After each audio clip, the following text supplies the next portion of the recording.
What's good, podcast? Jake here, dumb as ever, and welcome to Retool'd with my co-host JCC2224. Yo, what up, guys? You ready to get retooled? Prepare yourselves. We're really cool. Yeah, we're the best. We might be the coolest toy podcast out there. I'm not sure. You know, there's some stiff competition, the Cube, and that's the only other one I know. Oh, let me tell you about the people over at the Cybernet Space Cube podcast. They suck. They're all terrible, mean people, and I think every single one has threatened my life on at least one occasion. So, well, you deserved it every time. No, absolutely not. Totally unwarranted. Okay, I'm just a boy. You're just a boy? I'm just a boy. You're a 38-year-old man, and we all know 38-year-old man? Fine, well, just 11 years of my life, poof, gone. Yeah. All right, so what's up, guys? How we doing? How we feeling? We're going to talk about toys today. Yep, talking about toys. I'm wearing my Come On shirt. I'm wearing a Spider-Man shirt. That's epic, dude. I love Spider-Man. I freaking love Spider-Man. I'm the sunflower. Yeah. My name Spider-Man. My name Spider-Man. Remember that? I'm literally Post Malone, actually. You're Post Malone? Yeah, I'm singing that Sunflower. White Iverson. That song? You don't even know how it goes. White Iverson. No, that's White Iverson. It's not Sunflower. Yeah. I got it. You're a fake Spider-Man White fan. Iverson. Shut up. Started balling when I was young. Dude, I'm so in key. Heck yeah. This is gonna be a bit of a more chill episode. We don't really have a super heavy topic. In fact, we're gonna fill part of the time just talking about new toys we've bought recently. Heck yeah, I bought stuff. Freaking Spending toys. that money. The toy podcast talking about toys. That's crazy. It's so crazy. So, what have you picked up? Let's just go back and forth. So, one thing I've picked up, probably one of my most recent things I'm really excited about. I've been itching for some more Korean robots, as we all do. And you haven't dipped your toes into Tobot yet. Not yet. But I love me some Tobot. And Amazon, even though they charge a little bit, it's like $50 a figure. Dude, they're so worth it. I don't care. Yeah. I got Tobot Pop, who's literally like a K-pop robot. I think he's brand new. I love him. Well, he's he's not brand new, but he's new. Isn't? Okay. Yeah. I think it's one of those things where it's been out in Korea for ages, and now the US release is finally a thing. Right. But dude, it's so good. It's such a fun figure.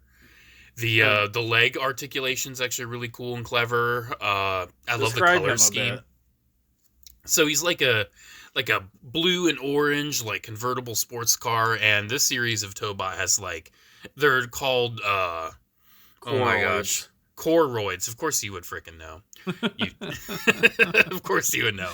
They're essentially headmasters. I'm the Korean robot guy. I gotta know. Yeah, you gotta know. So yeah, they're like headmasters, and Tobot Pops, his can just stay driving the convertible. You don't even have to take him out. And it's so fun. He's got a microphone as his weapon, and he has a little saw blade on the end of it, and he's got a little axe blade on the other end.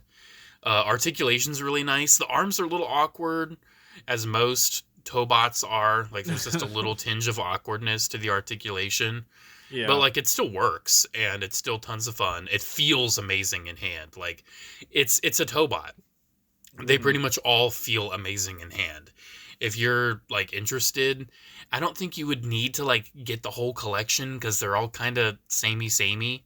Yeah. But this is my third of the recent series, Dato's Heroes or whatever it's called. That's what it's called, yeah. Yeah, I got Tobot A, the twins, and Tobot Pop now. And I've been trying to get ones that have kind of different feel, something different, unique going on. Mm-hmm. And I think so far, mission accomplished. But I really enjoy getting me some Tobot here and there. I still think Metal Cardbot is the king of Korean robots. Yeah, I don't think Koreans would have a different opinion, but for us Americans, I'm not Korean. Metal Cardbot. I don't know. But considering the landscape, Tobot has been around so much longer. The fan base is undoubtedly probably stronger than Metal Cardbot. But like here in the West, Metal Cardbot just found a more sure footing. The cartoon just works better for us over here. Like Tobot did a thing where it's been around like 10 years. So like there's Tobot V, which kind of was a whole different storyline, and the fans hated that. It was almost like a G1er versus Beast Wars sort of thing. Except I think they were actually right. Like maybe Tobot V was bad. And then they went back to Tobot, the original timeline, with this new series that you've been collecting, Dato's Heroes. Which Dato's Heroes toys definitely appeal to me the most out of all of them. And I like a lot of the Galaxy Detective ones. Yeah, that's Tobot V. Yeah, Wild Chief, Tachyon. I think Sergeant Justice was V as well, like an earlier one. Yeah, I think so. Because Tobot, the original Tobot is all like the Tobot X, Y, Pop, A. Like they have a very specific naming scheme. Yeah, and I appreciate like the original Tobot designs. I'm not the biggest fan of like the original toys. Yeah. But I think the more modern like reinventions with the Dato's Heroes are pretty cool. There's a new one called Tobot X Evolution X. Yeah, that one looks sick. He looks really cool. Reviewers are just now getting that one, so it's like a brand new toy. And he's got like this sparkly blue chest that looks like an X, and the transformation looks fun. I was like, wow, that looks pretty good to me. Yeah, like, the sparkly blue chest reminds me of like some like holiday decoration you would have seen as a kid, where you just look at it and you're like, oh. Yeah, it's really drawing in my eye, like a moth to flame. But yeah, I don't know what the like story is on like the cartoon or whatever, because I kind of been following it. It seems like Tobot is almost winding down. In a way, it's either winding down or it's about to have like a reinvention or something. I don't know how Tobot X Evolution X fits into anything. KR Brickbot, if you happen to watch this and know, please let us know, because I'm a bit confused on it. I think the company that makes the cartoon has shut down, so I think that's an issue, perchance. Oh no. But yeah, the Korean robot bug bit you hard, huh? Oh yeah, I'm so hardcore into him now. I mean, so hardcore. I'll go robot for robot with you. I got Night Griffon from Metal Cardbot Wild. Is that like the one with the 4 legs on it? Mm-hmm. Yep. I want that one so bad. He's really cool. I was not like super keen on him. Like just in the show, he's fine. Not much of a character. Metal Cardbot Wild, by the way, I finished it. It like all the episodes are out on certain websites. I can't talk about it, but I have seen the whole show, and I gotta say, absolute peak cinema. I unironically had tears welling up in my eyes in the final episode. And dude, I gotta watch this stuff. Dude, at some point we just gotta carve out time and watch it together. I'll rewatch a whole fucking show. But the thing about Metal Cardbot Wild, I feel, is like it's so action packed, like it's thing after thing after thing after thing, that like the character development for at least the new characters has been kind of not amazing. Some characters got some good spotlight, like Bloodwing got some good spotlight, and several other characters, but a lot of them, like Tygun and Phantom Hornet and Night Griffon, they kind of fell to the wayside a little bit in terms of having like super notable personality types, which I don't, it kind of sucks, but there's always room in the future for them to have more development. It happened in this season. Mega Ambler got a lot of storyline, so not impossible, but yeah. But that being said, the toy blew me away. Like I just grabbed the toy because I found it for a good price, but it really blew me away. He turns into an SR-71 Blackbird, just like ROTF Jetfire. I've been eyeing that one since I've known about Metal Cardbot. Like it's really on cool. the list. It's really cool, dude.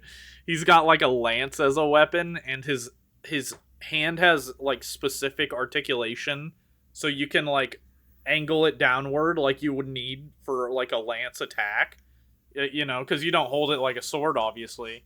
And it's just like these toys are so mindful in a lot of ways. Like they always have like a little bit more than you think they're gonna have. And his metal card is huge. It gives him those Griffon legs, and he just looks incredible. I actually filmed a review earlier for one of my JP Fans ads, and or videos, I mean, and he Freudian slip. Freudian slip. But you can like literally pose him on his back legs. Like you can, it's tough. That's so but cool. You can get him to balance on his back legs and do like a horse standing kick sort of look to him. But yeah, Night Griffon blows me away. Great figure. What you got next? I definitely, like, I'm going to get that one, but I was just telling Jake before we started recording, I ordered a few more metal Cardbots on AliExpress, and I've been haunting the tracking for them. I need them so bad. You're going to have to remind me on the name of the one, like the one that's a submarine. Deep Bite. I got that one coming. I got, what's his face? Flash Vector coming. Hell yeah. I'm so hyped for that. I've always been a big fan of, like, the F1 race car transforming robots. I grew up with the Play School GoBots Mirage. Yeah. So ever since I've had that, like, I love Classics Mirage. I need more of those kind of robots in my life. So Flash Vector was a must. And Blue Cop Trinity. Nice. And I cannot wait for those. So hyped. But they're not things I have in hand yet. Literally the same day I got Tobot Pop, and I'm going to film my review for this tomorrow. Me being me, I am the Commander Cody guy. And after, I think, like 16 years, something like that, we finally have a new 3 3/4-inch Commander Cody figure. Really? Yes. And it was released as a Walmart exclusive, of course, in a 2-pack, of course, with Anakin Skywalker. And the Anakin's also great. Like, they're both great figures. Is it vintage collection or something? Yeah, it's vintage collection stuff. Okay. And the Cody, like, I'm holding him in my hands right now, and he makes my soul so happy. He doesn't have a removable helmet, which kind of sucks. But, like, what's here is incredible. Like, I'm so happy with this thing. I bought 2 of them, of course. I need to keep one mint in package, actually. Right. Dude, this is me. This is my character. I'll probably is the packaging like special? Like, is it like dynamic or something? I mean, it's the vintage collection card back, so a little subtle foreshadowing on talking about some packaging. Yeah. But I'm super happy with it. Again, I wish it had a removable helmet. But the crazy thing is that I really want to talk about, when this thing was, vintage collection stuff has gone up in price. They're $19.99 a figure now, which is crazy to me.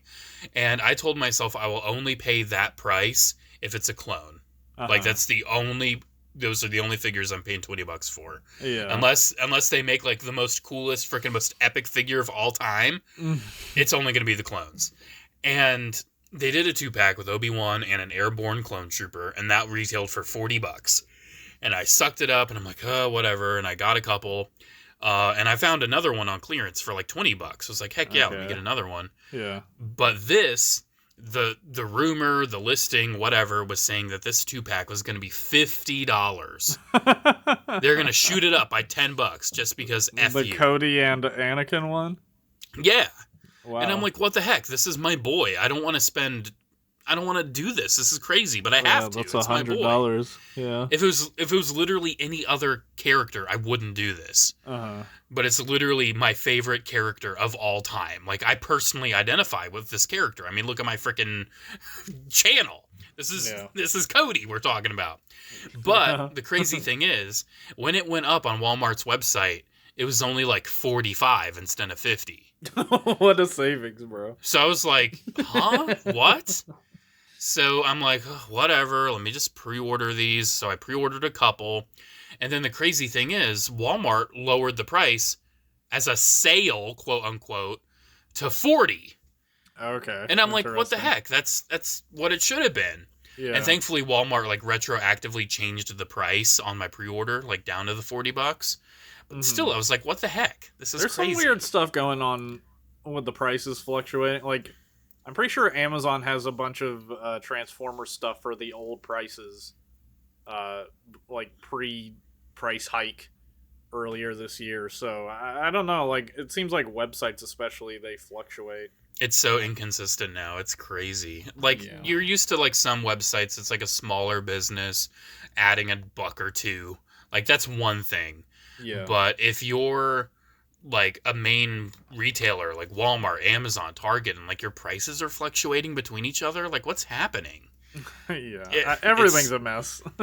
Everything's a mess. The older you get, I feel like the more you realize that everything is, like, hanging by a thread in terms of infrastructure, and like the way the world works low-key doesn't even make sense. Like, it's kind of crazy that everything operates the way it operates, because it feels like it shouldn't work that way. Ultimately, like, if you think you're an idiot and you're incompetent and you wouldn't be able to run anything, guess what? Everybody is that way. Yeah. And everybody is not knowing We're all what just the hell they're doing our best. You know, most we're just of us winging are it. doing our best. Yeah, everyone's just winging it right now. That's where we're at in 2026. Unless you're the CEO of Hasbro. Ugh. Making me mad. So let me another thing you got. What else you got? Well, this is something we can kind of both talk about. I finally went ahead and opened up my Rexblade. Wild King W Rexblade. This is going to be for another JP Fans video. So I'm kind of giving you my review thoughts here. Please still watch the video. Please, I need you. But I will not tune in. I am incredibly disappointed by these toys. Aesthetically, I think they're incredible. I love the look of Rexblade. I love his name alone, Rexblade. He looks sick. Yeah, he looks sick. The colors are awesome. He's got, that nice deep blue and red and gold, like metallic green eyes. Like, he looks awesome. And he definitely has like that Korean robot vibe. This feels like a response to Tobot and Metal Cardbot and all that. For sure. Especially like Dinoid. I think it feels the most like a response to Dinoid. Yeah, he feels like Rex Kaiser's cousin or something.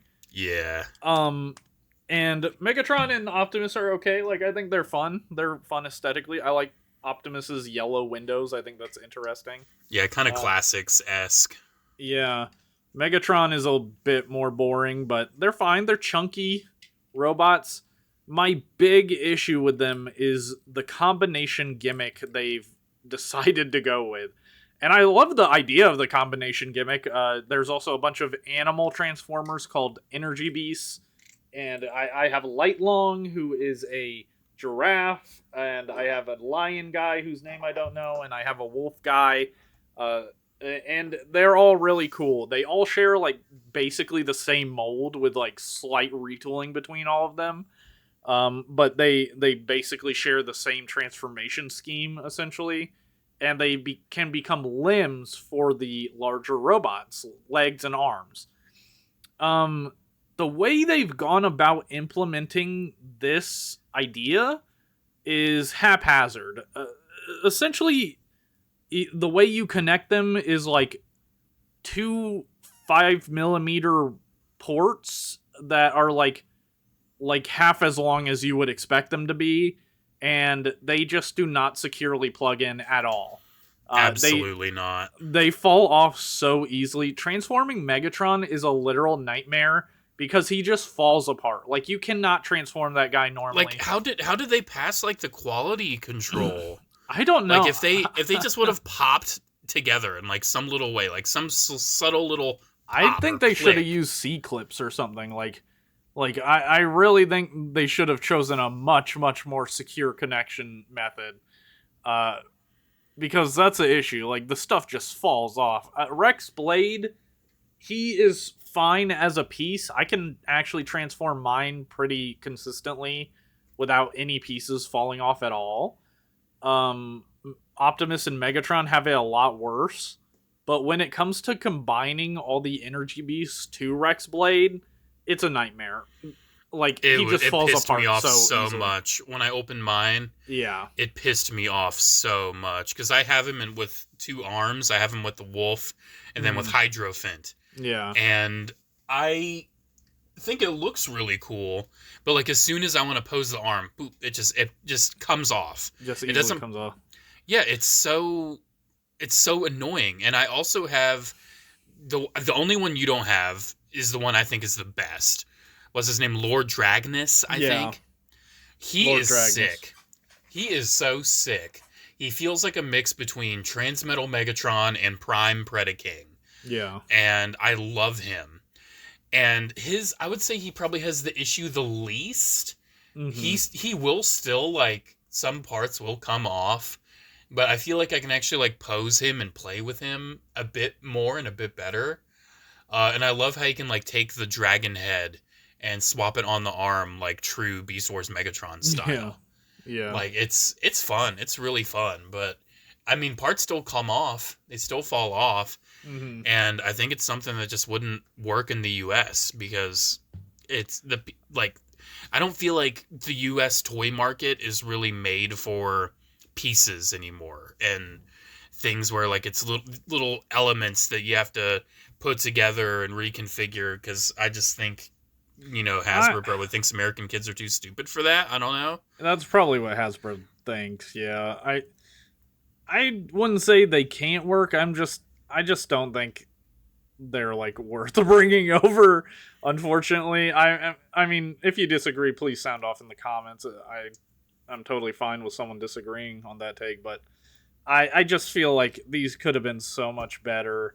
And like I said, like, individually, I really like them. For the most part, like, transforming Optimus and Megatron can be a pain, but, like, aesthetically, I think they look cool. Yeah, they're pretty cool on their own. Yeah, and the Energy Beasts, I really like them. Like, they have unique animal modes, like a giraffe and the wolf. Have you noticed that the blue wolf that goes with Rexblade, he can, like, hold his sword in his mouth? Oh, yeah, that's really cool. Yeah, it's really fun. So, like, it's like, I like these toys as themselves, but in terms of the combining gimmick, which the whole toy line is based around, they failed. They completely failed it, unfortunately. And I really thought it was like a case of, like, these are gonna blow Cyberworld out of the water. Like, Cyberworld is fine. I've defended Cyberworld more than other people on YouTube. I think it's a better toy line than most. But I really thought these were gonna clear, like, low diff. These are much, much better. But as it stands, like, I don't know, man. Aesthetically, I like them more, but as toys, playthings, they're not as solid. I'll say that much. So yeah, I don't know. It's interesting. I think it is a really interesting toy line. Obviously has some issues, and I'm disappointed by it, but I don't hate it. I'm still working on my feelings regarding the toy line. I haven't written the script yet for my video, so I'm working on it. I'm working on it. We'll see where I fall on that. What about you? What's your next? All right, so one more thing I want to share. And it's not something I really have in hand yet. It's something I placed the order for today. Okay. Bro loves placing an order. Let me say that. I just out here be placing orders, dude. I just be doing that. So this is an order that I'm not fully happy with the fact that I had to do this. But so for those that know me, that have been listening, if you've been listening all the episodes, you already know I am probably one of the biggest defenders of good old Toddy Mac, McFarlane Toys. And the McFarlane DC Multiverse line is about to end, and it has been the most comprehensive line for Batman's history as a character, literally ever. There's a few holes here and there, but there is so much that they've covered. It's absolutely insane. And they're trying to give us some pretty heavy hitters right at the end. And McFarlane for SDCC revealed that they're doing Hush Catwoman, which is, like, the most iconic design for Catwoman ever. It's, really? You know, that black suit with the goggles, Like, that is Catwoman. It's essentially the same design that she has in, like, Arkham City and a lot of other modern comics. Because we hadn't gotten that version of Catwoman yet. And every time McFarlane does a Catwoman, it is so freaking rare, dude. It's crazy. And Silver Age Robin, which is like, you know, Dick Grayson as Robin. Like, we hadn't really gotten a proper figure of that yet. You know, we got like little tiny baby boy Dick Grayson. But I mean, it's freaking Dick Grayson Robin. We needed this. Yeah. So I was like, all right, let's go. I'm buying those ASAP. And then McFarlane, like 2 days ago, revealed, oh, they're going to be McFarlane Toy Store exclusive. And I was instantly like, fuck. These are the freaking worst to get, dude. Yeah. They sell out instantly on the website. And I was like, what am I going to do? I'm going to set my alarm. I'm going to, like, you know, wake up, check the store immediately, see if they're up. And well, I set my alarm. And when I woke up, my foggy brain just totally forgot why I had woken up. And I just hit snooze and I just gotta lock stayed in, bed. man. Dude, I can't. I try not to invest that much into toys nowadays. Like, when it comes to like my soul, I can't, unless it's like a freaking Sideshow Hot Toys limited edition. Like, I'm not adding this to my calendar. Well, I woke up and I saw the email and I'm like, oh, I forgot they went up. And sure enough, Catwoman sold out, Robin sold out. And I was like, oh, whatever. Well, I looked on the website, and among those, they also revealed a reissue of Nightfall Bane, which I love Bane, one of my favorite characters. I love that Nightfall figure. And a reissue of Doomsday. Oh, yeah. And the Doomsday Mega Fig looks freaking sick.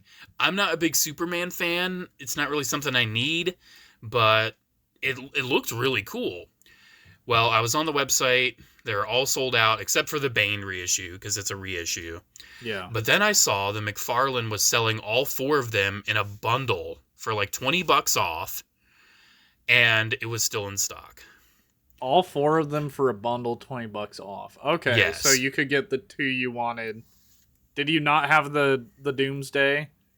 I don't have the Doomsday. Okay. I don't need it, but I have a feeling as soon as I see it and I'm like, ah, shit, this is really cool, and I'm going to keep it. Yeah. The Bane, I don't know.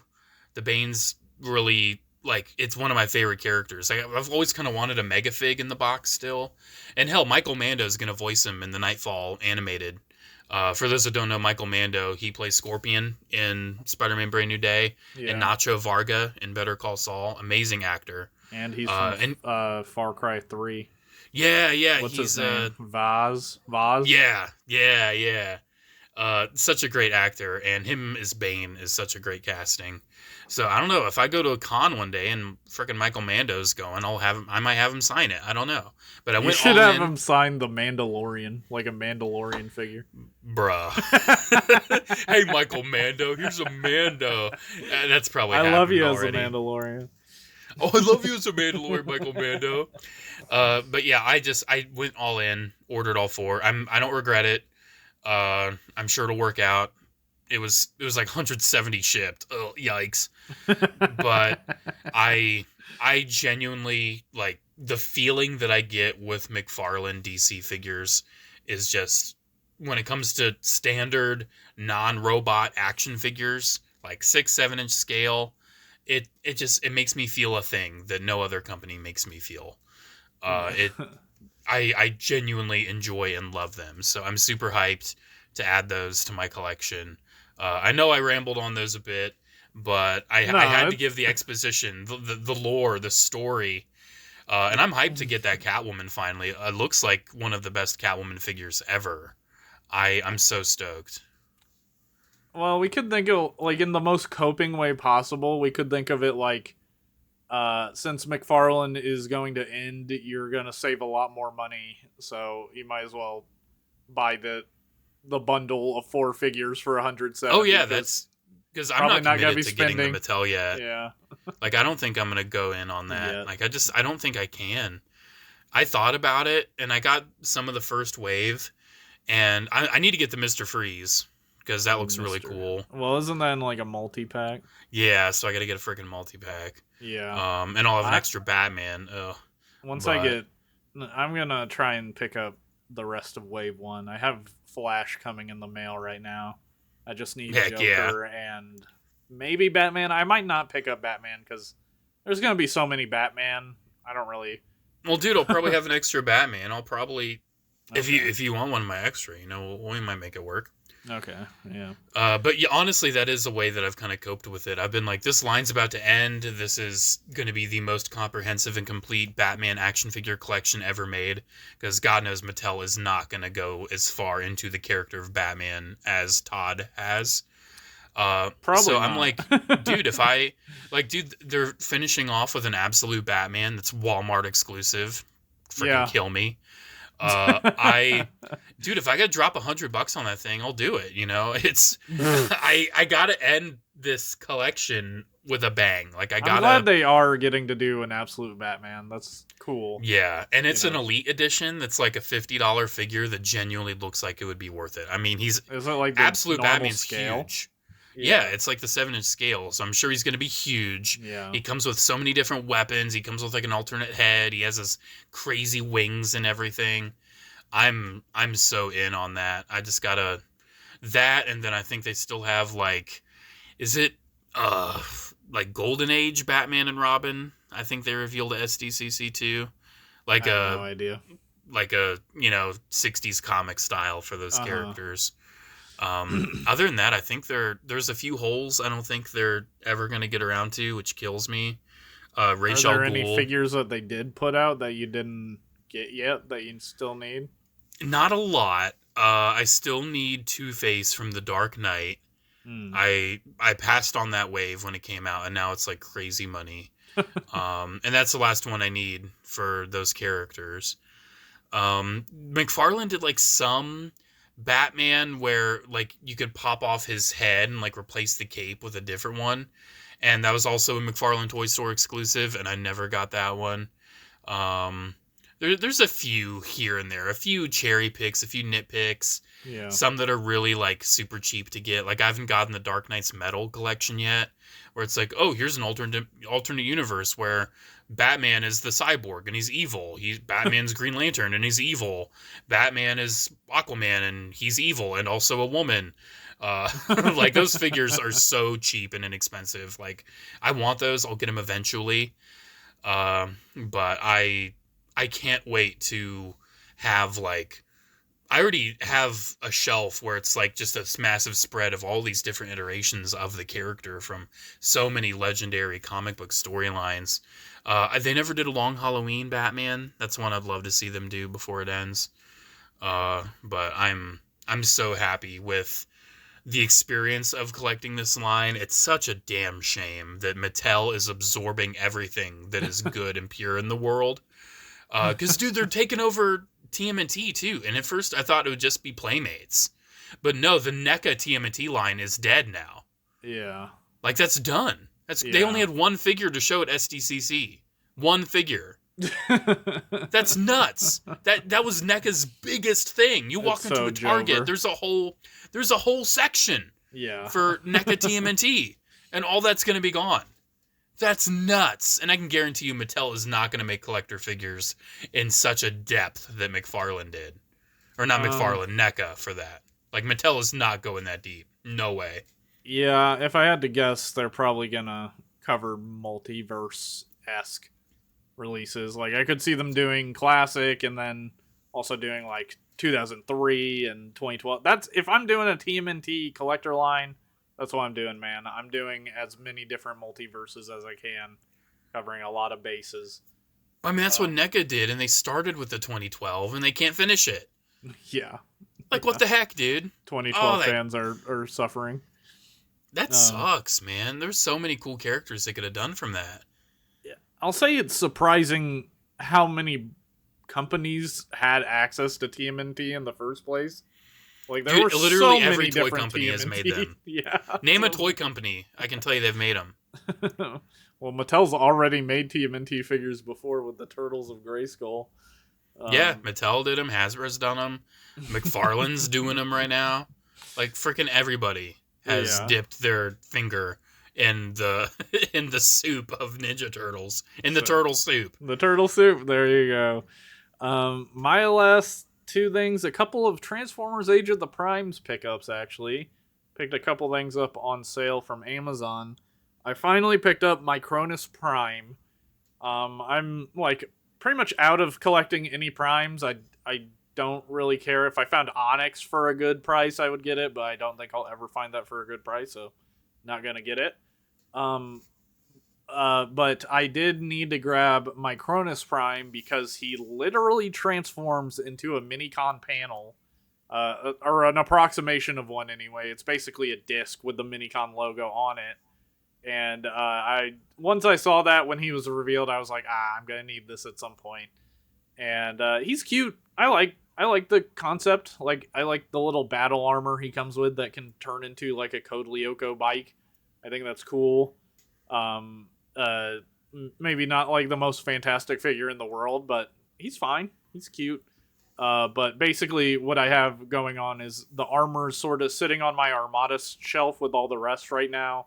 It'll probably get moved eventually, but you can just kind of keep the armor on its own as if it's its own thing. And then I have the Micronus disc in disc form. My Armada Optimus Prime is holding it. So it's like he's holding a Minicon panel. So I'm pretty happy with that for my Armada display now. I really like that addition. Armada sucks though, right? Bruh, I'm gonna kill you. That episode did poorly. I'll say that. The Armada episode we just did poorly. I can guarantee you more people will care about the Cybertron one. Yeah, probably. I got him. I don't care what other people care about. I care what I care about. I also got. Well, I don't care that you care. I got the Armada Galvatron, which is a cool Armada color. Again. What the heck, bro? Come Yeah, on. freaking Armada. Well, here's something different. Come on, here's something different. I got Beast Wars Neo, Age of the Primes Big Convoy, which was a figure when it was revealed I was quite tepid on. I was like, Big Convoy? He looks small. That sort of thing. He is kind of small. I mean, definitely for a leader class. He's more wide. He's wide Convoy in a lot of ways. Same. Does he make the fat robot list? Probably not, I feel like. No, I mean, he literally turns into a woolly mammoth, though. He literally turns into a woolly mammoth. He doesn't. He doesn't make the list. But I actually really enjoy that figure. I got it on a good price, and I'm happy for the price I paid for it. I think he is really cool. Like, the woolly mammoth mode is very cute. Obviously not superposable, but it is a Beast Wars sort of animal toy. But you can move the trunk a bunch, which is fun. And the robot mode, I like it. I like it a lot. If you watch a show, it is pretty on par with what he looks like on the show. Like, it's a good representation of him. I get that people don't think it's as good as his old toy.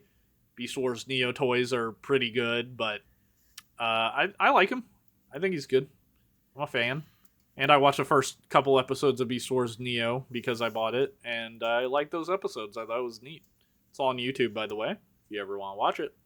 Oh, I had no idea. Yeah. I've been wanting to check out more like Transformers anime shows. It's weird. It's weird because I didn't even think about it, but because it is anime, I did kind of get the vibes of like watching Transformers Armada or Energon, because those are like the two primarily anime shows. And it was like, oh, that's interesting. My brain is connecting wires I never really thought about. I guess RADO 1 is another big anime show, right? But and Cybertron.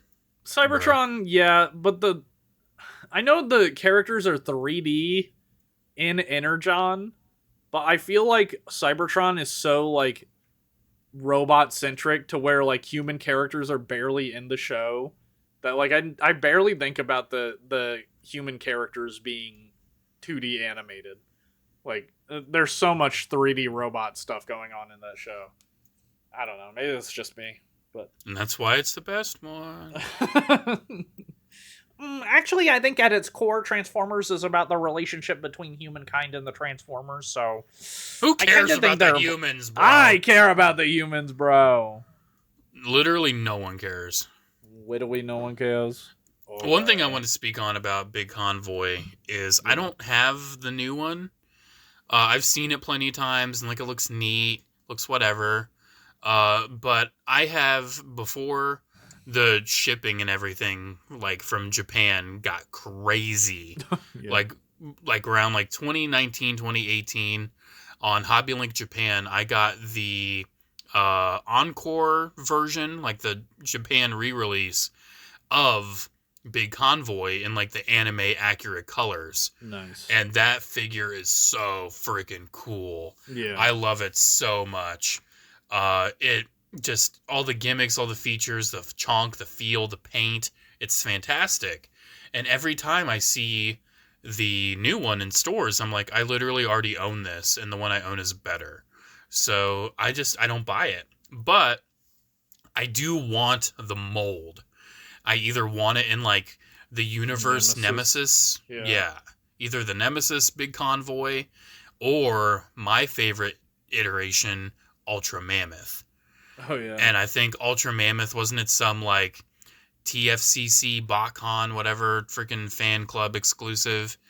It's just like that, yeah. Big blue woolly mammoth. And I'm such a sucker for that white and blue Optimus Prime Ultra Magnus. I'm such a sucker for it. Yeah. So I'm really hoping. I mean, Hasbro's doing what, Mega Zarak out of Armada Megatron? Like literally anything is. I can't wait to get that. People on my server are finding that, and I can't wait to get him. That's out already? Yeah. That's crazy. Some places. I don't know if it's on me, but they're finding it at retail.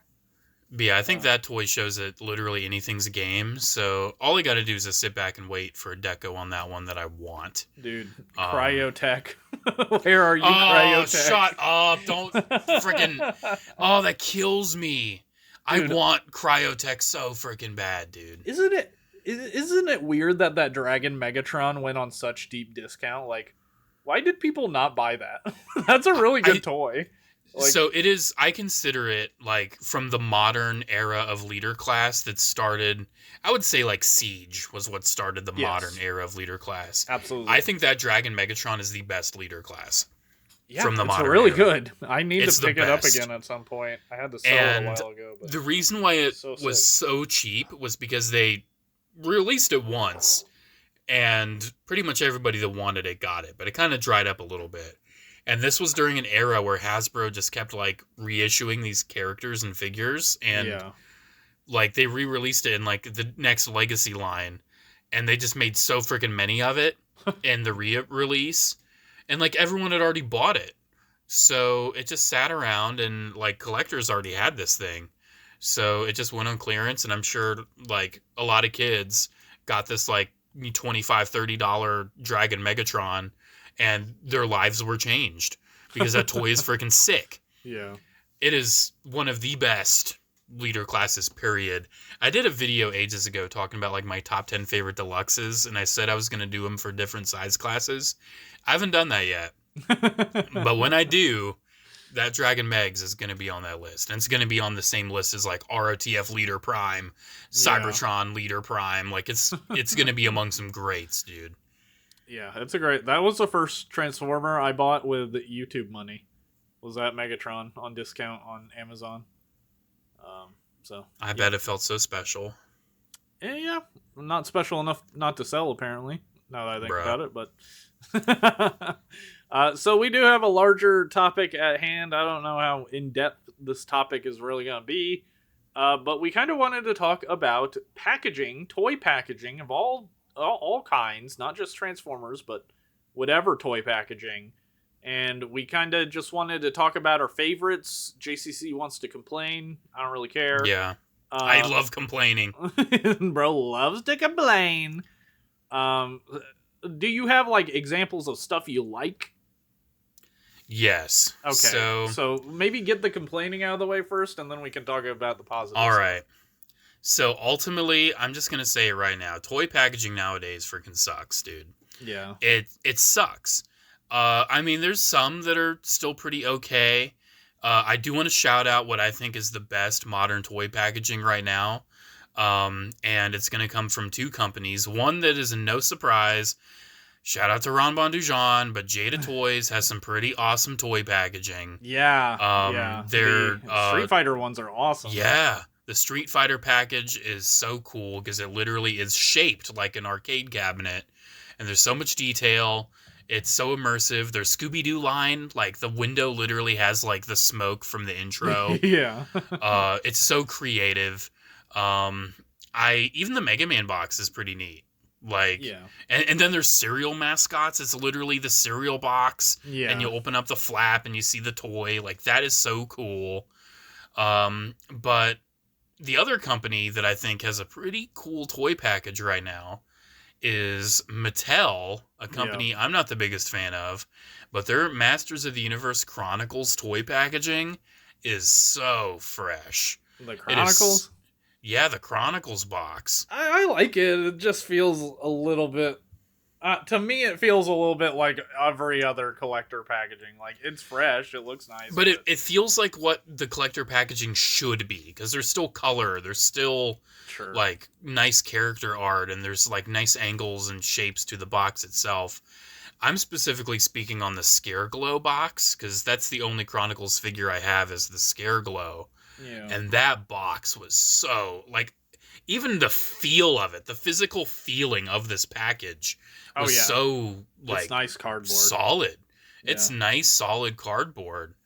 But then you look to other companies like Hasbro especially. Their packaging is the worst it's ever been. It's really bad. It's really bad. Because they have unified all of the collector lines where, let's reel it back. So, for Star Wars collectibles, high-end Star Wars stuff from Sideshow, from Gentle Giant, it was the Lucasfilm mandate to have this black package. And for high-end collectibles, you're spending triple digits on. That's fine. That's whatever. But when Disney bought the brand and they were like, hey, let's do 6-inch figures, they decided to kind of make the 6-inch figures have that luxury feeling by putting them in a black box and taking it so literally to the point where they called it the Black Series. Yeah. And ever since then, all the other toy lines have just followed suit. What a lame name, by the way. It is the worst freaking name ever, dude. So, like... at least all their other ones, like, kind of like Indiana Jones Adventure Series. All right. The Black Series. Like, what does that mean? Like, not even the Dark Series or, you know, like, nothing to do with the actual brand. Just, like, I don't even know. I don't even know how do you come to the conclusion to call it that. Besides, like, previous Star Wars lines were, like, the Legacy Collection, 30th Anniversary, Saga Legends, Vintage Collection, Shadows of the Dark Side, like there's Power of the Force, there's so many cool names. And then you have the Black Series. And the Black Series box itself, like, has gone through evolution. It sucked, and then it sucked, and then it sucked, and it sucked even worse. And then it started getting kind of good, and now it sucks again. And now they did like this super crazy reveal of this new package, and they treated it like it was like a freaking iPhone. Yeah. And I'm like, dude, this sucks. This package looks like ass. Let me look it up. Who cares? Yeah, it was for like a Padme, like Queen Amidala figure. And they did like this super crazy, like, spin around epic music package reveal. But it's so boring. There's no real artwork. It's just renders of the toy. And it's just a black rectangle. And that's what Marvel Legends is now. That's what Transformers is now. It's just black rectangles. There's still some cool art, but there's nothing else going with the art. I feel no interest or passion in keeping those boxes. And genuinely, I love... I'm looking at it. I love McFarlane. I love the toys they make, but the package that's around them is also boring and black. Like, it's a black, boring rectangle. I think their collector edition package is cool. I like the extra chrome and the flair to it. But the standard box is so bland and boring for DC Multiverse. And even Lego's gotten to the point where for their, like, adult collector, adult welcome, whatever freaking branding, there's a whole aisle in Target where, like, all of the Lego boxes are just black. And it's like, what the hell? This is so lame. Yeah. Like, there's no... Like, the only thing drawing you in is the product itself. And sometimes for a package, this is kind of not enough. I feel like we're seeing like this enshittification of toy packaging because they're not treating it like a toy anymore. It's a collectible, and people, when they get collectibles, they want them in this lush black box, and they want it fancy. And it's like, dude, shut up. The action figure stuff aimed at kids is boring and generic too. Like, it's not just because of that. I think what really made toy packaging interesting and special is let's take a look back at Transformers first. Let's take a look at the toy packaging for specifically what I think was some of the last great Transformers packaging, Dark of the Moon. Dark of the Moon? Yes, the card backs on those were sick, dude. What? Yeah, you saw the moon on it. You were like, oh, that's cool. That's like the theme of the movie. The bubble had like the moon craters on it. The figure was packaged in the car mode, which, hot take, I think that's better than packaging them in robot mode. That is something I wanted to say is vehicle mode packaging, always cooler. Because in terms of a toy experience, you're opening the toy, you're getting a cool vehicle toy, which, a vehicle, getting a car or something, you get a Hot Wheels, you've known that experience. But then you get the fun activity of taking that vehicle and turning it into a robot, which makes the Transformer unique. Going from robot to vehicle is just so much more boring. To me, anyway. I get it, maybe it's more, enticing to have a robot on display than a car. Like, I kind of get the logic, but for me, I want, I love when it's in the vehicle. Like, those Cybertron 5000 or Velocitron 5000 Walmart capsule figures that, like, the Cybertron Override was in, where they were all in vehicles. I thought those were so dope. I kept that Override box for a while, because I was like, dude, freaking vehicle mode box in 2023 I genuinely or whatever. I think that is like the way to go. And that was some of the last, I know Prime packaged them in vehicle mode too. Yeah. But after that, dude, it just went straight to robot mode. I personally, it's like, ever since, for like over 10 years now, it's been robot mode. I think Dark of the Moon is fine. I think it's pretty boring, quite honestly. I think like 2007 was like peak. Like, that's where it 2007 or animated for me is where it peaked for the Transformers box. Oh yeah, design. That was definitely the peak. Dark of the Moon, I felt like, was the last great package that had that same energy.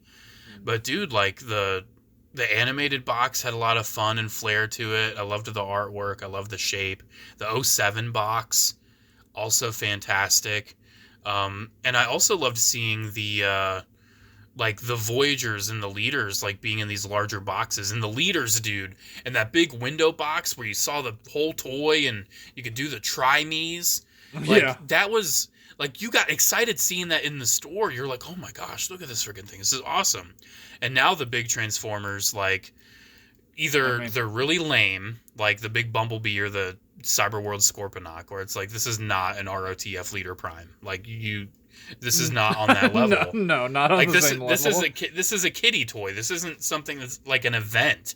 Like, dude, ROTF Leader Prime, like, imagine unwrapping that for Christmas, and you're like, dude, this is sick. Leader Prime is an insane toy. That's probably one of the craziest Transformers ever. But, dude, a lot of other leader classes, like, were still, like, the Dark of the Moon leader classes, unwrapping that, like, big old Ironhide and Sentinel Prime, not Sentinel. Those were... Sentinel. Literally, no one agrees with you. Put in the comments below. Do you say Sentinel Prime? Absolutely not. But yeah, dude, I felt like those toy packaging for Transformers, where, like, you got to see the whole thing, was incredible. And the darkest time by far. And thank God we're past this. The plastic-free packaging. That was... Hasbro kept saying, like, oh, this is to save the planet. This is to save the environment. No, this is for a tax write-off to show that you're putting an effort to save the planet, when clearly this is not working. Toys are getting heads stolen. The packaging felt really cheap and crummy. It was awful and terrible. And it still sucks that some figures are in, like, enclosed boxes. Like, Commander classes being in enclosed boxes is so lame to me. Like, imagine that Commander class Ultra Magnus in a box where you could, like, see this massive Ultra Magnus and you're like, wow, that's cool.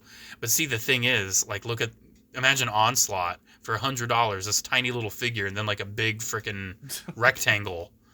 Like, they kind of want to disguise how bad of a value a lot of the commander classes are, probably.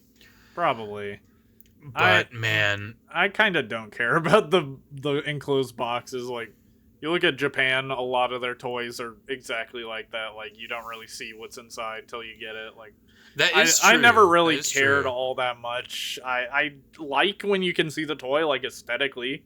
I like that better, but at the end of the day, like, especially for these modern collector figures, like, it's just a box. Like, there's no fun to be had in the first place. So it's like I can't even get myself to care about the enclosed box thing. Like, if anything, I liked it a little bit more because I like seeing the art. Like, I like the G.I. Joe art they would have, and Transformers never. What Transformers were enclosed all the way? Were there like deluxes enclosed all the way? I can't remember. I remember leaders. I don't think they ever did that. Hasbro did. They had like 6-inch open windows figures enclosed all the way. Yeah. Yeah, and that was one of the biggest freaking mistakes of all time, dude. I think almost every window, like plastic-free packaging, like windowless box, almost every release from that era is freaking worthless because there's no collector value. Yeah, like, you can't keep it safe. Yeah, it's so awful. Yeah. It's the worst. I think I prefer an enclosed box to that at that point. Like, just close it up, buddy. keep the figures safe. I want to pass it to you on some of the boxes you really enjoy, and then I want to go on about like some of the ones I already kind of touched on a few, but there's a few others that I particularly want to discuss. As somebody who actually does kind of mildly collect some mitten box toys, like my walls, dude, I love decorating my walls with in-box figures. Like, about it. Yeah, I need to get on that. That would make my room look so much better. Well, one thing, you kind of gave them props. I'll give them props for something else. Mattel, I really, really like the way they've done the DC. It's called DC Premier line is the official name. Oh, yeah, those boxes are really fun. I love them. I love the angles. Like, I love the colors. They pop for me. Like, they remind me a lot of Transformers Animated in some ways. Like, just the angles and stuff. So I really dig them. I like the big, character. The character's kind of obscured by the bubble, I'll say that. But like, I don't know, the big name, I think it looks good. I think that's a really nice package. And another packaging style I thought was good, a more recent one, was the War for Cybertron Siege line. When they came out with this and this packaging, I thought it was freaking awesome. Like, the angled look to it with the art on the side, and then it says Siege. Like, it's definitely got that collector thing where it's dark, but it's also like it kind of pops to me, especially compared to what we have now. Like, and that was like one of the first lines that, especially for the deluxes, like brought in the box. Yeah. Because the deluxes started being in boxes for the last night. Mm-hmm. And that felt kind of weird, and that toy package was really bland and terrible and generic. Yeah.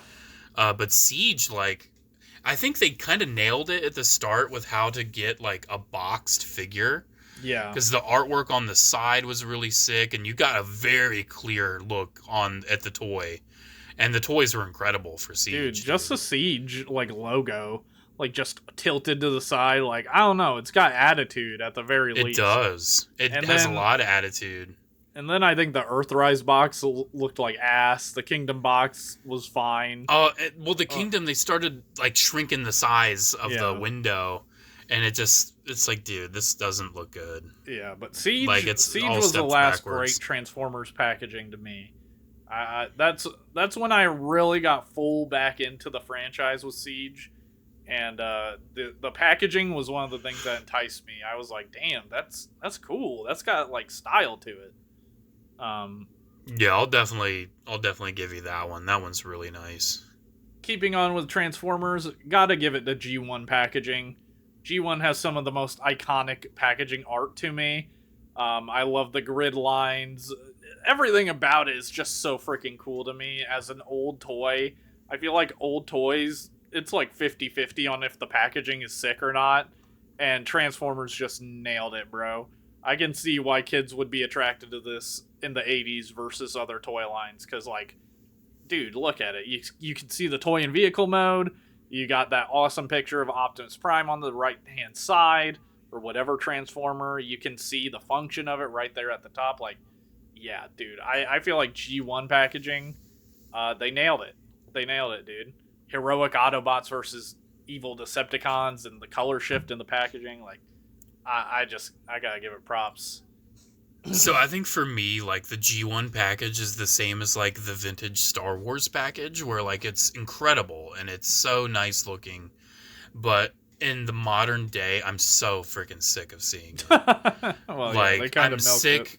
I'm sick of the vintage collection, and I'm sick of that freaking grid pattern, dude. I see it everywhere. It's on so much random, like, Transformers merchandise, and I feel like it gets kind of boring kind of fast. It's a great box, especially for the 80s, but I'm looking at it contextually. Yeah, it's not one that I would ever, like, think back on, like, yeah, that was really cool. I love that box. Like, it's not one of those for me, I think. You already know me, the Armada Glazer. I gotta come in with the Armada packaging, because this is just electric to me. The blue and red, the big Transformers Armada logo. It's that cool Transformer, like 2000s Transformers logo that they had for a long time. You can see the vehicle mode and the Minicon right next to it very clearly. Like, the whole bubble is surrounding it. It's almost not obscured at all. You get, like, a cool trading card on the side. Even the instructions are, like, folded up like a circle. Like, I don't know. This is obviously, like, strong nostalgia on my part, like, strong nostalgic bias, but, like, my brain just activates neurons when I see Armada stuff in package. Like, I just love it. I definitely would love to have some in-box Armada stuff to put on my wall, because that'd spark joy, is what I'll say. That would spark joy. And isn't it, like, almost the same style of package from, like, RID01? It's like, isn't similar. it pretty similar? It's similar. It's like a bit more exciting, in my opinion, than the RID01 stuff. I think that's it a nice is anyway. look for sure. Let me just double check, because it's been a while since I looked at RID01 toys. RID01 in box was kind of vague. What's a like Sideburn? Yeah, Sideburn Prowl, one of those. Like, it just has that similar look to it. Yeah, I see. I'll throw it in chat here. It's like to the side. It's like the wide version of a box rather than tall. Is how they did it. Yeah, I can definitely see the resemblance. That Fox Kids logo in the bottom left. Gotta love that.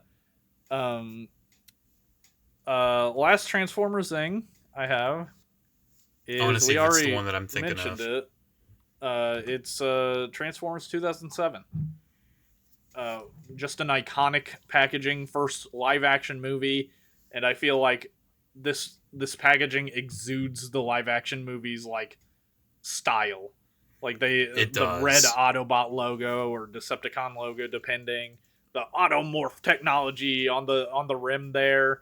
I love the, like, little head shots at the bottom. Yeah, I was gonna say, like, the headshots, one of my favorite parts. I used to collect those. I used to cut them out of the like, because they were just little paper inserts. I would just cut out the head part and keep them like trading cards or something. That's cool. Yeah, that's so cool. Did you want to talk about some? I've got one of those. I've got one of those carded, that Brawl. I've got my that was one of my first Transformers I ever bought, like, nice. Going into a store and picking it out. Yeah. So I got that figure carded, and it's so incredible. I love it so much. But for me, some that I think are standouts, and one I was kind of expecting you to mention, I think the Beast Wars packaging goes fucking hard. Oh, yeah.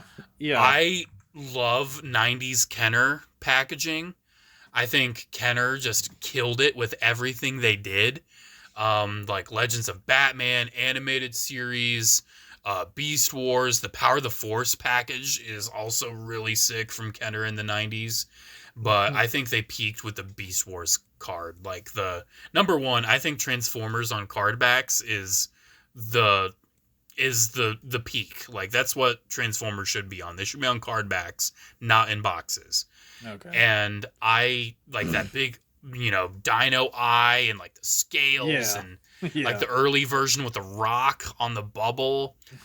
It is just such a cool box. It is such an amazing style of package. I adore that one, and it just oozes 90s. I can't get enough of that. Another I wanted to shout out that's not Transformers, and I believe we were talking about this in a previous podcast episode. You probably recall when I was talking about Mace Windu's Attack Battalion. Yeah. But I got to give a huge shout out to the Battle Pack packaging that Hasbro did in the mid to late 2000s, because they posed the figures in the box. You seriously... there's one pack, there's like Jedi versus Sith, and they literally have them like different levels and layers like dueling each other in the box. Yeah. Like you would see this in the store and you're like, your imagination would run wild. Like you would look at these figures like in the box, and they would have little diorama elements made out of cardboard in this package.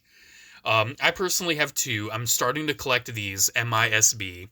I, of course, have the Mace Windu's Attack Battalion, and I also got the Clone Attack on Coruscant, which is one of my very first Clone Trooper items I ever got as a kid. How they have these clones posed. They have them posed. They're essentially trying to sell you another product, and they did so successfully. Oh, yeah. They have them posed in a cardboard version of the gunship. Yeah. Like, that's so freaking cool. In the box. Yeah. It's so amazing. And we got that gunship growing up. And they did the same thing for the Hunt for Grievous battle pack. They had them all posed in the gunship. The speeder bike, I think they did like the Seleucami speeder bike battle pack with Neo and one of his troopers. They have them like racing through the forest in this box. Mm-hmm. Like, it's so freaking cool. And nowadays, you look at multi-packs and they're just standing there. Yeah. Or, if it's a vintage collection multi-pack, they are in a tiny white box wrapped in tissue paper. There is no flair. There's no love into the box. The artwork they put on the multi-packs for vintage collection, you can literally see where they like copy and paste like the helmets and like put them on different bodies. Like, it's so cheap. Yeah. I adore that style of packaging that just lets your imagination run wild. And you look at this thing and you're like, wow, this is incredible. This is something truly special. Another package I absolutely love. And I'm thinking back to my carded collection for DC and my Batman stuff. Yeah. One of the packages I love the most, and I think I got to shout out both of them. It's the Dark Knight and Dark Knight Rises Movie Masters boxes. Oh, I was going to put that on my list. Yes. Yeah. I have, so how I have my collection carded for the Nolan trilogy, I've got Batman Begins carded, the Batman, and then for the Dark Knight, I have Joker in that Dark Knight Movie Masters box, which is so cool. It has the logo popping out, 3-dimensional, like it's kind of inlaid into the bubble. You see like the evidence bag, like in the I wanted them so bad as a kid. Yeah. Such cool packaging, dude. So cool. And the Dark Knight Rises package especially, where it's like Batman's gauntlet, that is creative. Yeah. That is so cool. I have Bane carded for that. And I remember seeing those figures like in Kmart and Toys R Us, and I was like, oh, that is such a cool box. Mm-hmm. I think that's some of the peak for Batman. But Batman's had so many great box designs over the years. I already shouted out 90s Kenner stuff. I got one. What you got? I got the hold on, let me send it. I got the Batman. Dude, I was just going to say that. The Extreme Power series specifically. Yeah. The original set is but the Extreme why you gotta send a picture of that Clayface? That's what I need, bro. Dude, what the heck? Because it looked awesome, and I was like, frick, I love Clayface from the Batman. That was such a good story arc. Yeah, I need to get that. I've been collecting that whole line, like trying to get the characters. I just got Bane recently. Nice. And that Bane figure, like, has a gimmick where, like, you pull his torso back and he, like, slams his fists. So sick. Yeah. That Clayface, though, like, that's like $10 on eBay, dude. I just need to go buy that. Really? Yeah. Dude, Batman's had so many great packaging styles over the years. One I want to shout out for G.I. Joe. I love, and this was a line that I grew up with G.I. Joe so heavily. I got to brief shout out, the Spy Troops and Valor vs. Venom figures. They were like multi-packs. They kind of just were standing there, but it was usually 2-packs. They released them. And those boxes were pretty neat. Nothing super special, but I liked them. But when I was just walking through a Walmart one day, in I think 2011, I totally was in the dark on knowing that G.I. Joe had gotten a modern reboot. And I'm holding like a vintage collection General Grievous, and I'm like, heck yeah, I found Grievous. But then I just turn to the other side of the aisle, and I see the G.I. Joe Pursuit of Cobra packaging. Okay. And nice. I think this is a 3 3/4 inch card back done right. Yeah. The three figures that I got that day were Cobra Commander, the Cobra Trooper, and the Cobra Bat. And I have since gotten all 3 of those mint on card.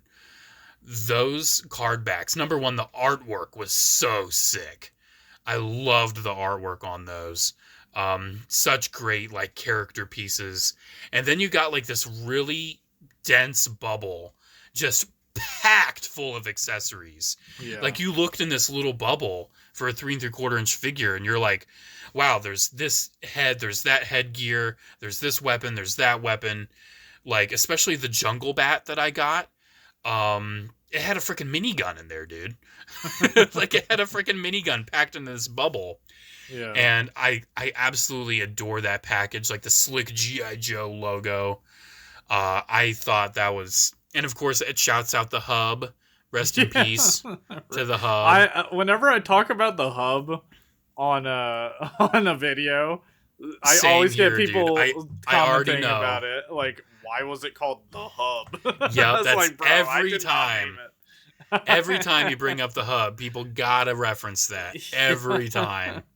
I mean, for G.I. Joe, I gotta rep Rise of Cobra. Dude, that box was sick too. I love this packaging style. Like, that is such a good box. It's very similar to Pursuit of Cobra, just a bit more angular. Yeah. But it's got like the art pieces of the actors. I can't remember if it's like actually pictures of them or like art pieces. I think they're art pieces, but they like it's probably a mix. Realistic. Yeah, it depends on like the character. But also for G.I. Joe, I mean, gotta rep the. I'm looking for it. Sorry, I gotta have it for my visual reference. I gotta rep the original G.I. Joe packaging. I feel like I'm sure this might be similar to G1 G.I. Joe or G1 Transformers to you, but the OG G.I. Joe packaging is so iconic. The explosion in the back, the artwork, the little guy next to it, like I love this packaging style. Big fan of the original G.I. Joe Real American Hero packaging. I feel like Pursuit of Cobra was like the perfect like modern reimagining of that. Yeah, I agree for sure. And the crazy thing is, funny you bring up Rise of Cobra. I don't know if you knew this, but the Pursuit of Cobra toy line was a toy line that came after it. Yeah. And it was supposed to be a continuation of Rise of Cobra. The early waves had like Rise of Cobra characters and that kind of style. But then they kind of realized that wasn't really what was popular, like with the collectors and the fan base. They weren't wanting more movie stuff. They were wanting like cool reimagined original characters. So they kind of shifted gear midway through Pursuit of Cobra and made it just this catch-all, like super cool, like essentially Transformers classics of G.I. Joe. Yeah. Where they're doing these awesome epic modern reimaginings. The Viper from Pursuit of Cobra is a favorite of mine. Love the Viper. But it was such a great box. The original box, though, is really cool. I don't think it has been reused and done to death to the degree of Vintage Collection in G1. So I'm not popular. Yeah, I mean, straight up, like G.I. Joe's is not as popular. But that is a great box. And I think one of the last ones I really want to shout out as being absolutely fantastic. And it's such a shame that 2012 Hasbro slashed the budget for Transformers, and they had to shift gear. I have to shout out the brief, shout out to the Robots in Disguise line that came after this, because those boxes were pretty cool. Not great, but pretty cool. But the Transformers Prime First Edition boxes. Oh, yeah. Holy shit. Those were sick.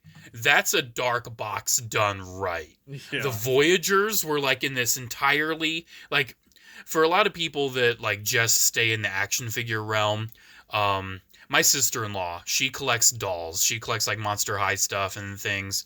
And a lot of those figures are encased in these amazing, like 100% like clear plastic packages. Yeah. And for the first edition Transformers Prime Voyagers, they had them in like these like upside down trapezoid style boxes.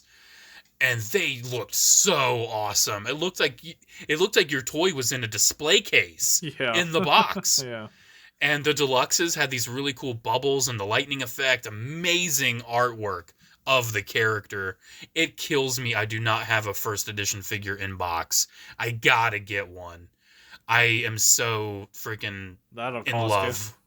I'm so in love with that packaging design.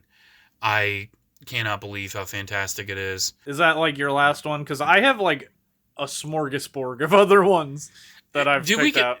We could go for a few more. We could go for a few more. I'm sure I could think of some. On the Batman, I completely forgot. I found this one, which is a Campbell's Soup the Batman. What? Toy that got released. I have no idea, but it comes in this box that says Campbell's Soup, and this is the Batman you get. Some random like camo Batman. I don't know. So freaking weird, dude. I don't know. That is so weird. But here's one from hailing from 2003, the first live-action Hulk movie. Really love this packaging. Yeah, he's like in this like thing. I don't know, like metal box or whatever, and it's got Hulk with this eye on it, and it's just like you can't quite tell in the photo, but it's like dense. It's like a large package. Like it's got layers to it. It's almost like those the Dark Knight movie master thing, like where like some parts are raised and some parts are back.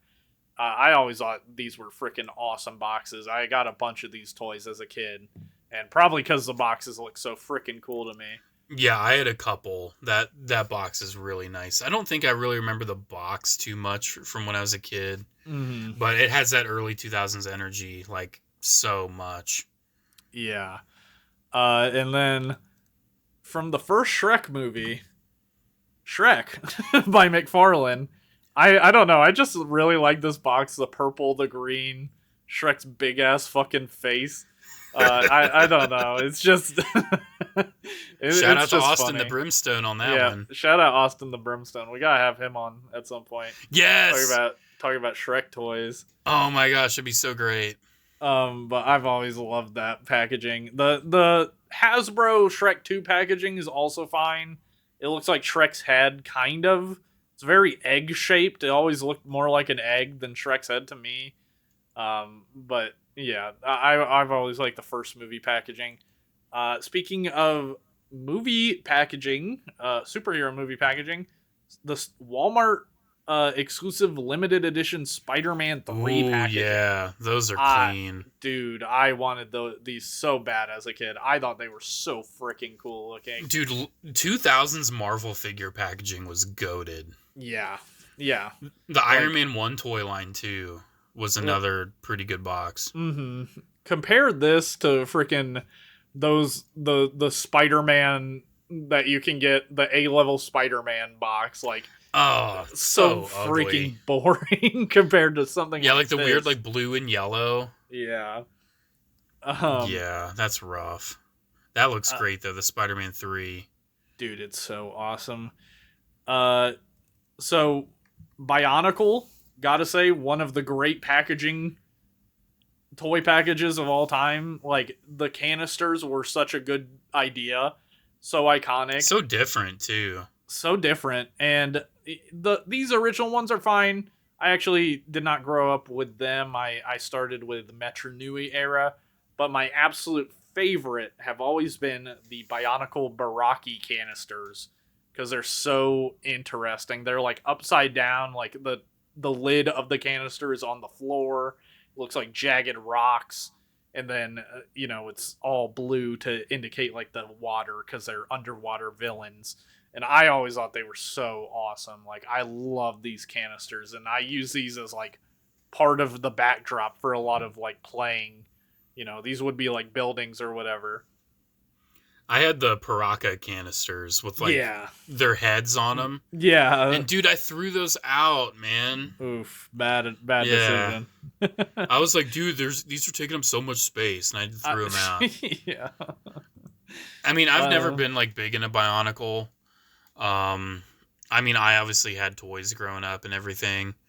I couldn't tell you like different series and different versions of the Toa. I've never seen that Baraki package before, actually. That looks really cool. Yeah, it's from a later line. Yeah, I feel like the Hero Factory... Didn't Hero Factory just switch to, like... wasn't it, like, bags or something? At the very end, they did. But at the beginning, they had, like, canisters, like Bionicle did. But towards the end, like, the Kaiju era, and maybe, like, the era right before that...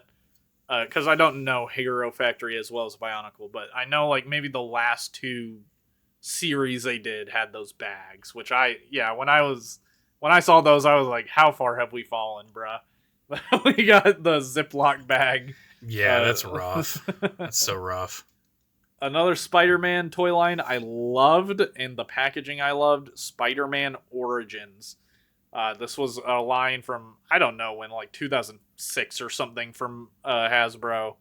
And it was just a bunch of different Spider-Man, costumes and stuff. I had the Spider-Man 2099 as a kid. And I absolutely loved the packaging. How it was dark and serious, but also colorful.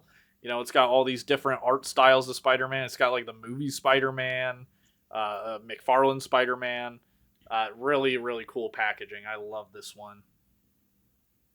Yeah, that's fresh. And I think it really, like, exemplifies just how those subtle little angles and, like, artistic decisions to just make it fresh and kind of pop just makes it look so much better. Mm-hmm. I feel like modern toy boxes are so linear and so confined to needing to be a rectangle that they're just not willing to branch out and make something that's a bit more angular. Yeah. Speaking of angular, Marvel Universe, the 3 3/4 inch series. Love these boxes. I love the big picture of the character at the top left. I love, how it sort of angles around the figure. And these packages, they always stayed the same size. So the big guys like Hulk and stuff would look like so huge in their packaging. Like they're about to bust out the box. Like, yeah, a big figure in a little card like that is just such a cool, fun feeling. Mm-hmm. Nowadays, Hasbro will like charge another $7 and make it deluxe. Yeah, but back in the day, it was like, whoa, this is some chonk, this is some heft, and that was awesome. That was really cool. My last Spider-Man one. This was a so-so toy line, ups and downs, but the Spectacular Spider-Man had excellent box art. Loved, it definitely reflected the cartoon a lot in terms of style. Do you have anything off the dome? Because I got at least 4 more I can show you, and then I think I'm done. Dude, there's so many toy packages I absolutely adore. One of the ones I have to shout out, and I feel like this package evolved to a point where like it was really great at the start, and then they changed it and it was kind of meh, and then they changed it and it was like somehow really cool again. The Clone Wars. Oh yeah. I love the Clone Wars packaging. Number one, the battle packs, they were posed in there. They looked cool, those were cool. But the single carded figures, we were talking about like the Shrek head. For the Clone Wars line, it was a Clone Trooper helmet. And for its sister toy line, the Legacy Collection that came out at the same time, that was covering the broader span of the universe, it was a Stormtrooper helmet. So they had this design coherency while still like being very distinguished, where it's like, this is a clone helmet, this is a stormtrooper helmet. I think the clone had like some blue and the storm had some red. And it really helped to add that congruency, but also that differentiation. And then they changed it in 2009, and it was like, okay. It was an okay box. Still had a few angles, but it wasn't nearly as exciting. But then they changed it to the Shadows of the Dark Side packaging, where you had like Captain Rex up in the corner, and you didn't really have like too much difference between the Clone Wars and like the Saga Legends sister line for that. But these figures came with the Galactic Battle game, and you got a display base, you got a die, and you got a card. And they had the card like poised in the box, and like the die kind of rattled in there, so it's like a little extra like game with your figure. You're like, oh wow, it's a part of a game I can play. I've literally never played the game. I've never played it.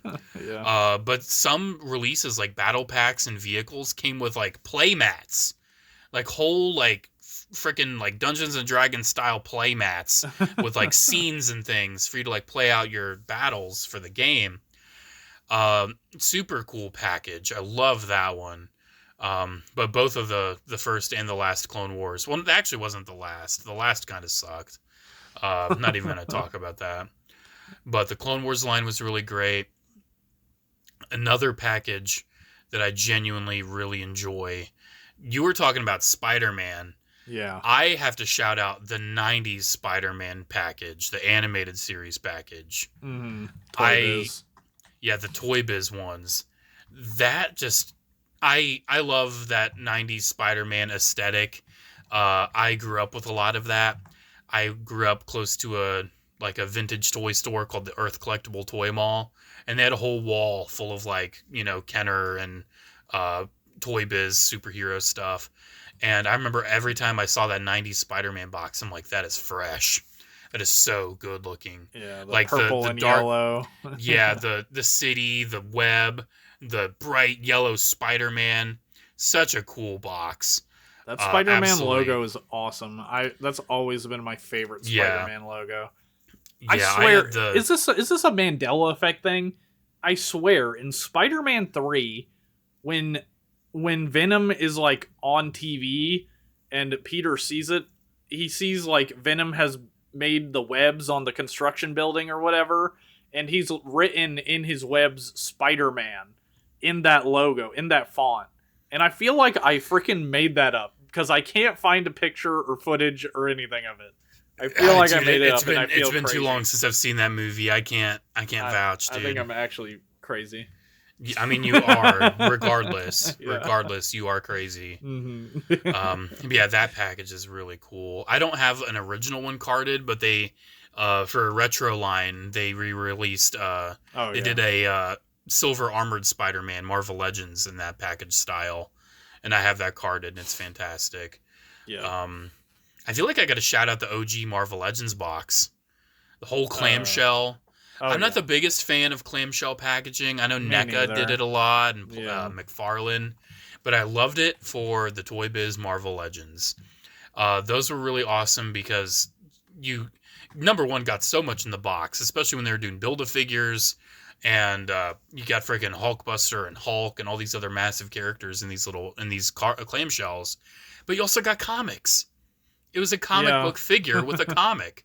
And I love how McFarlane's given them a nod with their Page Punchers line by, number one, including a comic with an action figure free of extra charge. That's awesome. That's a McFarlane W. But also, it's a clamshell box. So it kind of evokes that classic Marvel Legends box a bit, getting a clamshell figure with a comic inside. Like that Marvel Legends logo, seeing the Build-A-Figure. That is a very nice package. And Hasbro kind of re-envisioned it with their Marvel Legends Anniversary line on a normal card back, and it just wasn't as good, dude. No. it just didn't have that energy. It doesn't have the pizzazz. No, it didn't have the pizzazz, not at all. I feel like the clamshell packaging was like the OG collector packaging in a way for toys. Like, yeah. Like back then, if it was in clamshell, it probably wasn't maybe meant for kids mainly. It was probably meant for, more adult collector. Like, It's got to be so bad for the environment, though. It's got to be so bad. Yeah. They also suck to open. They're like, you need scissors to open them. Have you seen those memes where it's like a knife in a clamshell package? Yeah. And like, I just got this knife. To open this, you'll need to buy another knife. And it's just an endless loop. Yeah. Let me just knock out all the... I got a few more. Yeah, I got a few more too. I got the Avatar toy line from the original movie. Really? I don't know why. I always thought this packaging was badass. I never watched the movie until like 2 years ago or something. But I was really into these toys, and I watched a lot of video reviews of these toys. Just mainly because I dug the packaging. Looking at the packaging, it's kind of weird. like it's a really big side card that does not show all that much. But I liked how the toys were in the tube. I thought that was interesting. Yeah, the tube is cool. Yeah. Another one that I always saw but I never bought any was the Indiana Jones Kingdom of the Crystal Skull toy line. Oh, that's such a cool box. Yeah, I thought this packaging was electric. I love the whip going through. It just makes Indiana Jones look cool as hell. Dude, late 2000s Hasbro 3 3/4-inch toy packaging fucking hit different. They were cooking, bro. They were Marvel cooking. Universe, Indiana Jones, Clone Wars, so great. Yeah. The last things I got here is Galador. What? Get the fuck out of here. I don't know. I've always just thought... I think Galador in general is interesting down to the packaging. Like, everything about it screams bizarre to me, and the packaging is just another element of it being bizarre. I'm not saying it's even good. I'm just saying I like it, and it's interesting to me. Dude, wow. That's... So I, believe it or not, I think I've probably told you this at some point. You've told me, yeah. Yeah, for those that, I haven't told, which is pretty much everybody listening to this, yeah. I bought a near complete Galador collection from a buddy of mine. I'm just missing, one version of Nick Bluetooth and, the big, egg ship pod, thing. Yeah. The pod, yeah. I pretty much have all the figures. And, I haven't, I got them all in, baggies and everything. I haven't even opened them. I bought them, 2 years ago. And they're just...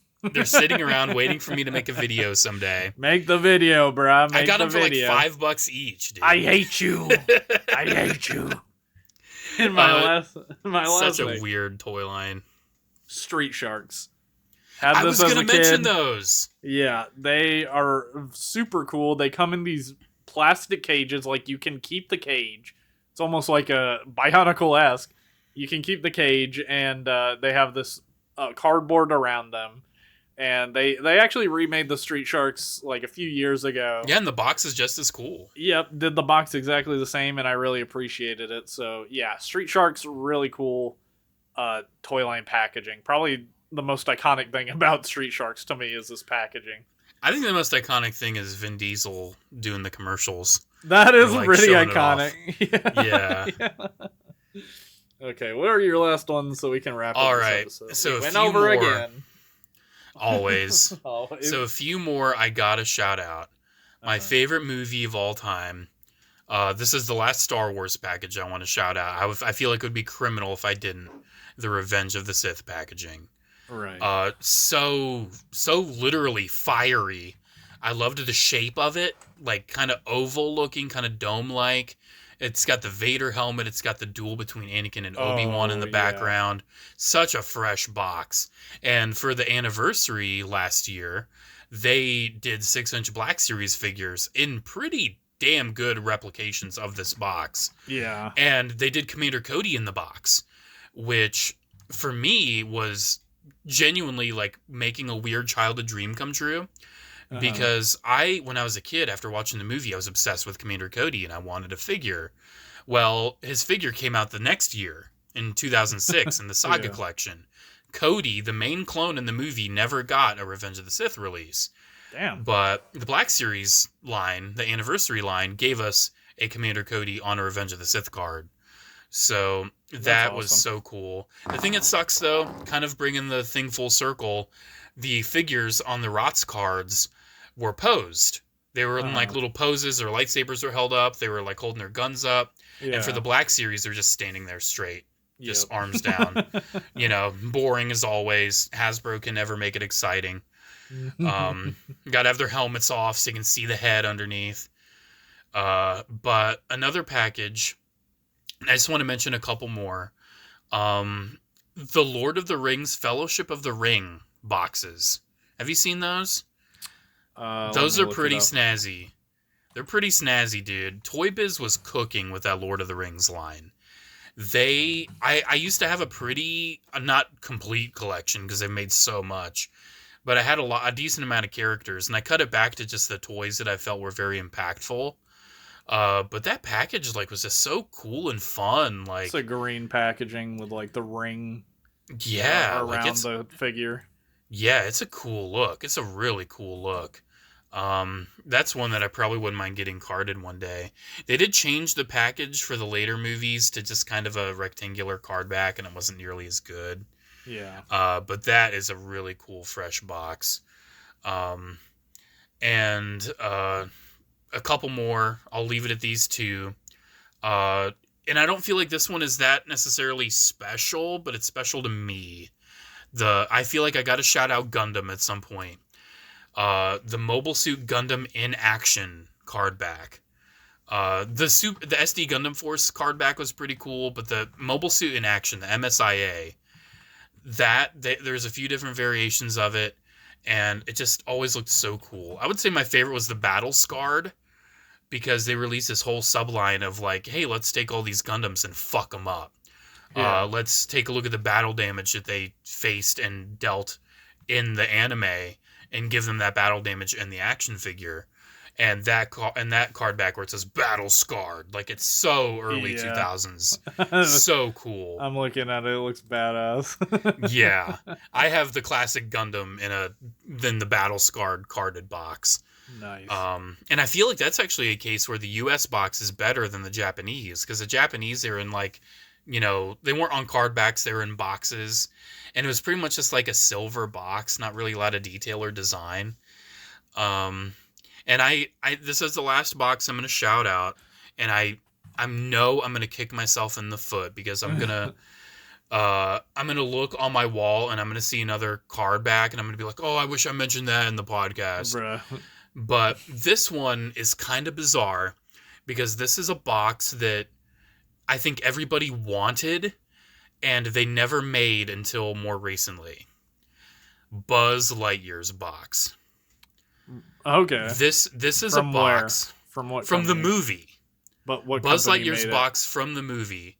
Eventually, well, are you saying store, just yes, just from the movie, not from even the movie? Okay. Yes, okay. Because this is a weird case of this is one of the best toy packaging designs ever made, because the box itself is his spaceship. Yeah. So creative, so fun. Whoever designed it for the movie, that is some S tier toy packaging. Yeah. The toy itself is. The box itself is a part of the toy. Yeah. And I tried to replicate it with shoe boxes and everything growing up, and I just couldn't do it. But eventually, Thinkway, they in the 90s and early 2000s, and Mattel in the early 2000s, and Hasbro, I think it was Hasbro in the early 2000s, they just couldn't do it. They couldn't freaking do it. But finally, for Toy Story 3 around 2010, Thinkway made their signature collection Buzz with the box. And the Disney store has essentially made the box. There's so many other different versions of it, but I think this is peak toy packaging, because like I said, it's a part of the toy. You know, kind of like the Street Sharks, where you open it, it's oh, it's a cage for the shark. Yeah. Adding some element of play within the box, either it folding out into a diorama. I know Star Wars Power of the Force did that with some of their expanded universe figures. You could cut the card back, and it would almost be like a pop-up book with a little diorama. Adding some element of play to the package is something that I don't think toy companies could ever even fathom anymore. They couldn't even fathom it. Yeah. And it's so cool to see that, you know, one of, if not the most famous toy of all time, like, there's finally a way to get it in this amazing box. And people pay hundreds of dollars for 100% movie accurate replicas of that box. Like, they will pay out the ass to get one that is 100% correct. Because, you know, it doesn't have little wings folded out or whatever. But, dude, that's awesome. That is so cool. I have the Disney Store Buzz, and I keep it displayed in the box. And I'm really hoping Hot Toys has the rights to Toy Story. They haven't shown anything yet. But I'm hoping whenever Hot Toys does Buzz and Woody, they put them in movie-accurate boxes. That would be the coolest thing of all time. But I think I'm closing my eyes and, like, envisioning, like, my walls of carded figures. I think that's pretty much the main ones I got to shout out. There's so many other great card backs. There's so many other great packaging designs. And ultimately, like, it's really refreshing to see every once in a while when a modern box can still capture that magic. It's really few and far between nowadays. I feel like you walk down the toy aisle and it's so blah. Like, the boxes are pretty blah. Okay, we get it. The boxes suck. We've been doing this episode for almost 2 hours. This almost was supposed 2 to be hours. easy. What the heck? This was supposed to be easy, bro. Okay, thanks for watching. Please like and subscribe. Please, God, we forgot to ask at the beginning. We're so screwed. It doesn't matter. We're the worst. Come on. Let's edit. Let me do a little edit war. You want me to edit more? Yeah, you want me to do editing? Edit this part into the front of the video. Comment, like, and subscribe. Bruh. Check us out. You don't have to do that. I don't care. I'm not. I'm not. All right. Bye. Thank you, guys. And may the force be with you. May the force be with you. Have a good one, guys.